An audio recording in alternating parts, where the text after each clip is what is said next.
Hi, everybody. Getting ready to host an open house and, figured I'd quickly put together the newsletter video for August, the end of August.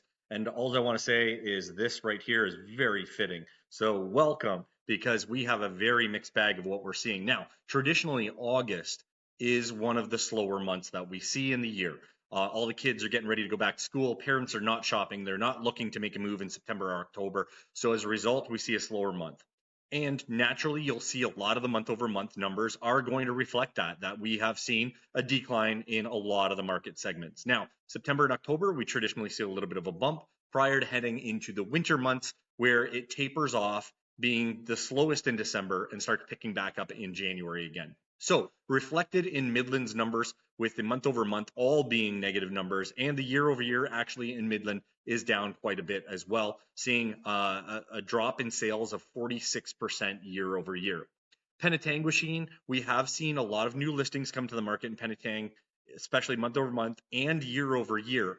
Now, the one thing about Penetang I like to note is that it does have a lower amount of sales. So, as a result of that, a large sale of a couple of houses, a million and a half, or a couple smaller houses can really skew that sales price up and down fairly substantially. So, I don't hold a lot of weight against the Penetang average sales price because we only saw 11 sales this year in Penetanguishene. So tiny continues to be a little bit of a sore spot for a lot of people. And the reason for that is because there are so many listings on the market in Tiny Township due to that short-term rental law. So month over month and year over year, major declines in Tiny Township. And I know that there is some opportunities that are popping up in that township right now as a result of the over inventory that we find in the tiny market. So if you've ever looked for a cottage or a house in Tiny, it might be a great time to start taking a look at Tiny Township as an option.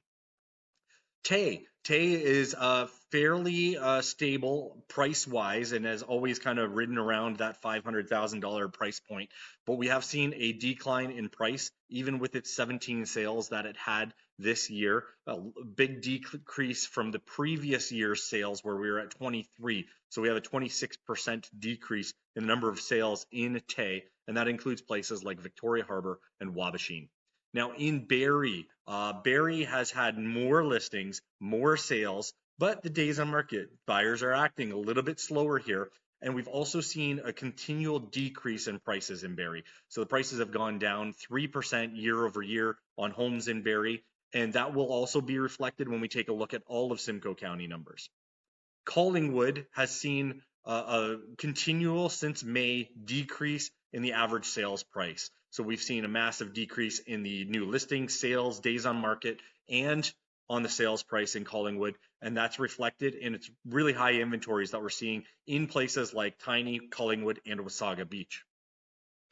Talking about Wasaga Beach, we have seen a big decrease in the sales price, the average sales price in Wasaga Beach over the last 3 years. Very substantial decrease in the sales prices, in fact. And the number of sales have gone way down from where they were at their peaks, which was well over 150 sales. Now we're looking at really 50 sales in the month of August this past year. Aurelia, which has been the shining star for the most part, has had very low inventory levels or normal inventory levels. And as a result, it's had a fairly stable average sales price or median sales price. So Aurelia has a lot of listings that just came to the market in August. And as a result, we will see that sales price probably drop or flatten out a little bit as we move into September. But what I love to do is take a look at all of Simcoe County, and all of Simcoe County is the best way to see what's happening in our local market because it has a lot more data to use. So what we're talking about is 2,200 new listings, almost 700 sales, which is an 8% decrease year over year. And the average days on market or median days on market is 33 right now, which is an increase from the previous year. But our average sales price since May has gone down. It's gone down 1 or 2% every month since the month of May, where it was flat. So we are seeing those prices creep down, but not at the rate that we see in other markets like we have seen in Tiny or Wasaga Beach or even Collingwood. So reflected across Simcoe County, small decreases, not at the level that we're seeing in our micro communities. And the last but not least, I love to touch on the Toronto numbers because I think it's a precursor for what we see coming over the next 3 weeks into our area. So the Toronto has seen a 7% increase in listings. The sales, while down 4%, is not a huge number when we're talking about 1740 last year versus 1680 this year. So it's a difference of 80, 85 sales. In the total scheme of things, that's not a massive decrease. Days on market have climbed, though, as we expected, as inventory levels have climbed.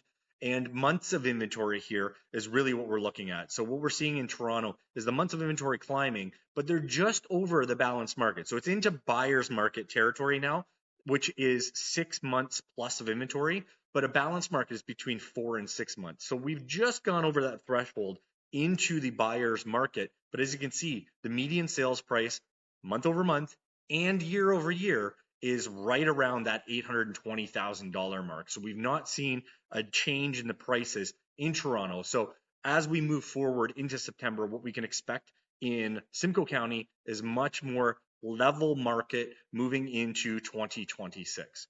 If you want to know what your house's value is in the current real estate market, don't hesitate to reach out. Even if you just want to gather information to make an educated decision, we're always here to help you with that information. And if you ever need anybody to help you with any servicing around your house, don't hesitate to reach out as well, because we got you covered on that front too.